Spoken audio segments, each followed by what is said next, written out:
Hello and welcome to the Exeter Impact Podcast, where we host engaging conversations with research experts, sharing their insights, approaches and solutions for advancing impact of research at the University of Exeter and beyond. Our episodes cover diverse flagship research across academic departments and impact types. Tune in every month to learn about planning and embedding research impact and opportunities to develop your impact portfolio. The podcast is developed and hosted by me, Emma Sheriff, an Impact Evidence and Evaluation Officer at the University.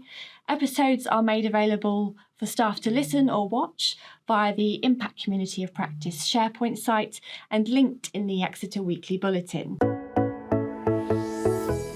Welcome, Helen. Thank you, Emma. Thanks so much for having me. Your research specialism, I would say, particularly lends itself towards impactful knowledge exchange. Can you tell us a bit more about your research interests to date and the specifics of your recent research? Thanks so much for outlining some of the research themes that I've worked on, and those themes of sort of looking behind the scenes about trying to trace histories of creativity, the people behind the scenes that worked on films. Is growing into a collaborative project that we've just had funded by the Arts and Humanities Research Council. So I'll be working with a team of 8 people, and our project is called Women's Screen Work in the Archives Made Visible. We'll be working with the British Film Institute, with the Bill Douglas Cinema Museum, and with some partners in the US. So we'll be particularly focusing in that project on how we can work with heritage organisations to help them surface the work of women on film, which resides in their collections, but which may not be well known. So, as academic director of the Bill Douglas Cinema Museum, what is your role in that, and how do you see the university's research around collections and cinema particularly leading to impact? So my role as academic director is to be an advocate for the museum, to promote the museum in the field of film studies internationally, but also to work with Phil Wickham, the curator of the Bill Douglas Cinema Museum, to align how our education and research strategies at the university have a place in the museum. So I might help advise on teaching processes. We've had several projects together with student volunteers and interns who've really helped open up research. And to really reach out. For example, we have a research stipend scheme where we have a small amount of money each year to fund visiting researchers. So I promote that scheme. I work with Phil to select the applicants and really kind of, I suppose, trying to power up research using those collections. In terms of impact, I think it impacts obviously the kind of academic audience for the museum, but also I might help to do public talks and promote the collections of the museum around, say, particular objects or particular new acquisitions in collections. What do you feel are the key impacts that research can make in the cultural sector more broadly? How do you see that looking? Yeah, I mean, it's a really good question, isn't it? I think those of us who work in humanities and in particularly studying histories of culture, literature, film, visual arts, other media, we already have a fantastic meeting point between academic research and a wider audience. And I think it's, the impacts that we can have is in a sense not just translating an idea, but sort of having a meeting point between a favourite book, a favourite film, and an external audience, where you might be able to start a conversation with non-academic audiences about the research by engaging with something which is well known, but perhaps presenting a different angle, or perhaps going into an untold history, or perhaps revealing sort of unexpected stories. So I think that's where we can really engage people. Much of your work is focused on the historical practices of the film industry and Hollywood. who would you say are your stakeholders? And how do you identify the potential impact of that learning for, I would imagine, a wide range of stakeholders? Yeah. I mean, I think it's always good to try to think about the different audiences for one's research and the different influences or impacts you might have. So my research at the moment in film histories, I've worked a lot in archives and collections going to find out about figures that I'm trying to trace. But that's given me an understanding about how collections of film history and the people that work in them and run them are all, we're all engaged in similar issues, particularly wanting to find, I think, more, for example, histories of women and minorities in the film industry, those creative histories.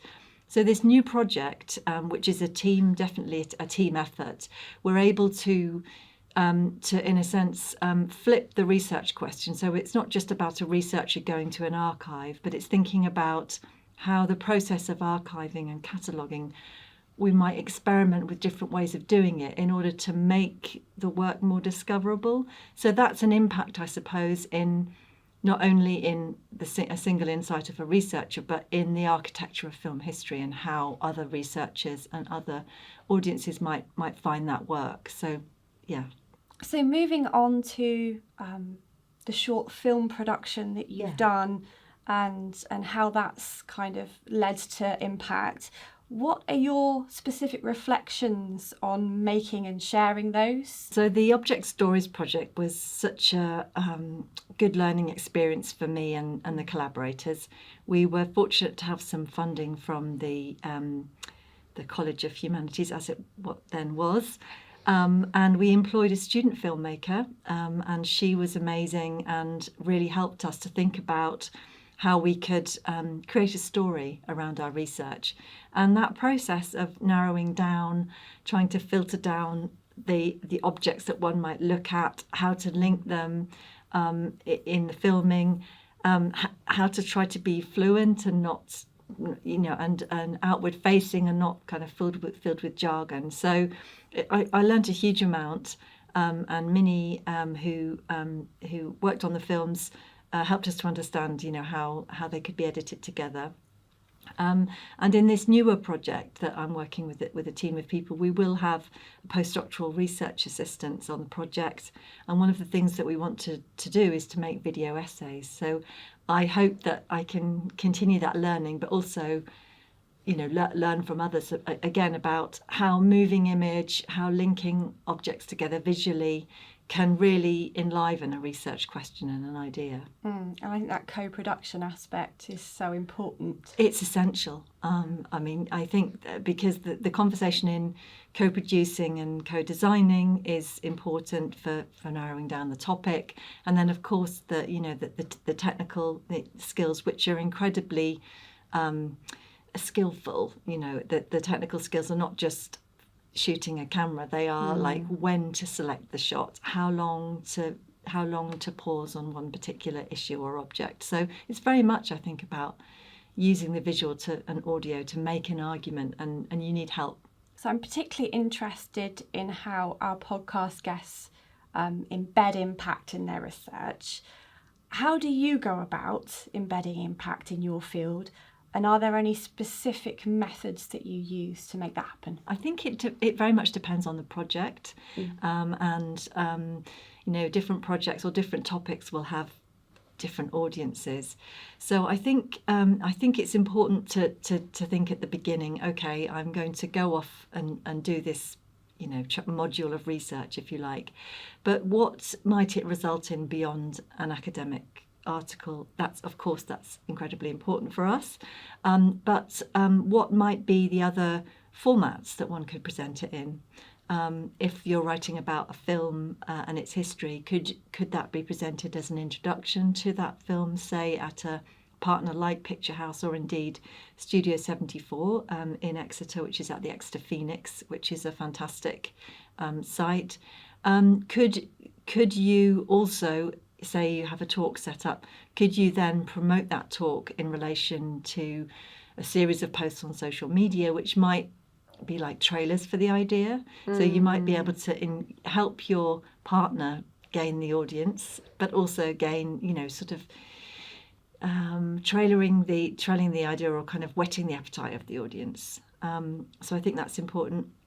But also, and you would be very well placed to talk about this, is really gathering the evidence and evaluation of your impact through, for example, questionnaires after the talk, asking people to respond to the film, and I think considering that those responses as part of the research journey, as transforming the research that you're doing. So our research is really the last word, or I hazard to say never the last word on something, and we can transform our questions by speaking to wider audiences. I'm interested to know how you approach working with the media for impact when you're already working in that medium. So, I think there's different angles on the question. Some of my research analyses working conditions in the media. So, for example, I've done some research on women working in technical roles in sound and in sound editing in particular. So my approach has been to try to reach those women and interview a range of them. And I've done that through professional associations, unions and guilds. So that's been really, that's one way, I suppose, understanding industry structures and workplaces. I think in terms of trying to get the word out about our research, trying to get the impact out there, that I suppose media skills might relate to, how we co-produce a short film, or indeed a podcast like this, working with the teams that we've got at the university, who lots of people with technical skills that can help us tell those stories in media. So I suppose that's another aspect of it. And then the media histories. I'm working in this new project. The team is working with the British Film Institute. So it's understanding what their needs are as an organisation, what their strategies and priorities are, and how we can do research which helps both, obviously academic inquiry, but also it helps, organisational change possibly. So that's I suppose a third angle. Have there been any unexpected notable impacts of your research that you could share with me? Yeah, it's such a good question. I think I think often if you're say for example using social media to highlight one's research stories, you do get contacts from people who are interested and who want to talk further. So I think that it's perhaps not unexpected, but it's gratifying.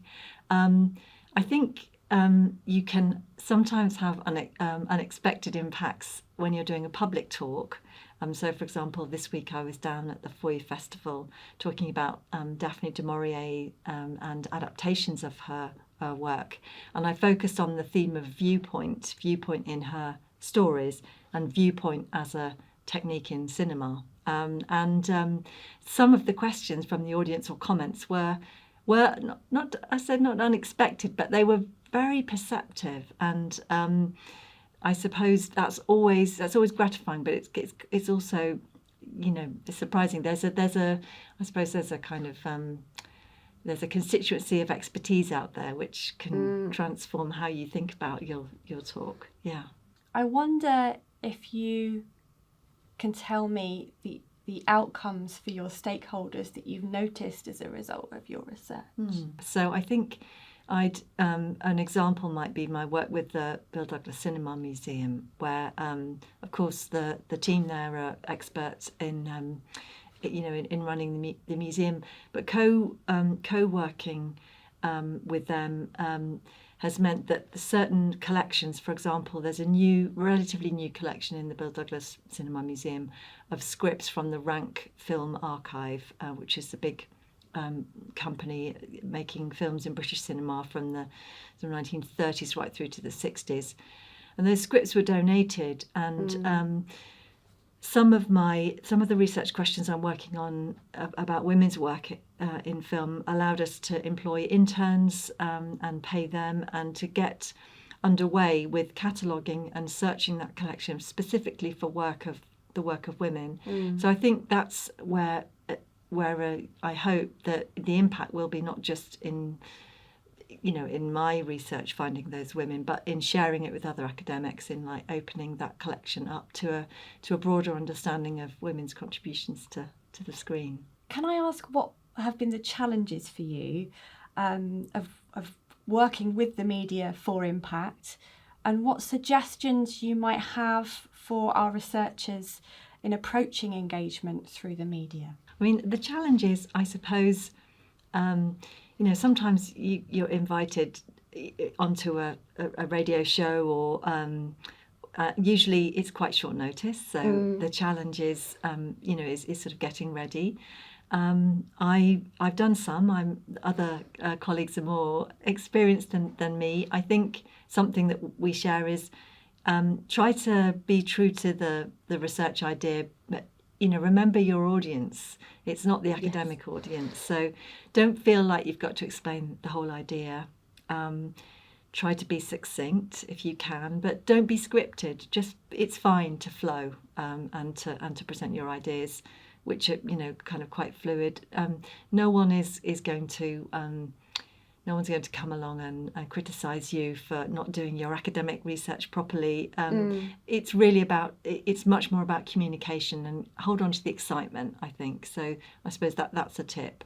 And I think for people doing it for the first time, or starting to get into that, just start small. Just practice maybe recording yourself sometimes, or I think we all learned a huge amount through the pandemic when we were recording lectures and recording material online. I think that's probably hardened us to those skills, but you can develop those skills and grow those skills. So finally, I wanted to ask you, what single piece of advice that you could offer to our individual researchers that they can act on to ensure research impact is achieved? I think it's really that your research does have impact. It's really thinking about, sort of, I suppose, get rid of that idea about having to be the expert in the academic field, and the concern about is the idea good, is the idea good enough? Will I get caught out by in the academic police? Show them the door, and think about explaining your idea in the simplest possible way. Really condense it down to its most simple terms. What's the idea about? And sometimes the idea is important, but the way you're investigating it, your method, is actually one of the key things. So have a think about that. It could be that your originality, it's in the idea, but it's in how you're going about finding out about it. And then just practice talking about it in jargon-free terms, and just have a think about what's the bigger takeaway from your research. And I think that can be important too. I think that's a brilliant note to bring this podcast to a close. Thank you so much for your time, Helen. Is there anything that we haven't covered today around impact that you wanted to share with our listeners? I think the other one thing to think about is on a larger project, or if you're collaborating with others, that you might have a range of skills in your team, and you can help each other, do the impact. So it could be that members of the team can meet different audiences, in contexts that they're most comfortable with. So I think that could be another aspect. If you're working on a team project, you don't have to do every single piece of impact yourself. It could be that you can learn from others, or that you can all delegate, or whatever. So there's so many options, whether it's collaboration or facilitators. Yes. You don't have to do it all yourself. straight away, immediately. Exactly. So that's something to note as well. Yeah, ask for help, ask for help. And also, I mean, I just always learn a huge amount from seeing how other people do it. So, learn from your colleagues, learn from the, impact and engagement team. Yeah. Thank you, Helen. Thank you for your time. And thank you to our listeners. Exeter staff can access the details of our impact workshops and resources from the Impact Evidence and Evaluation team via the links in the episode details for support to plan your impact in readiness for a REF impact case study.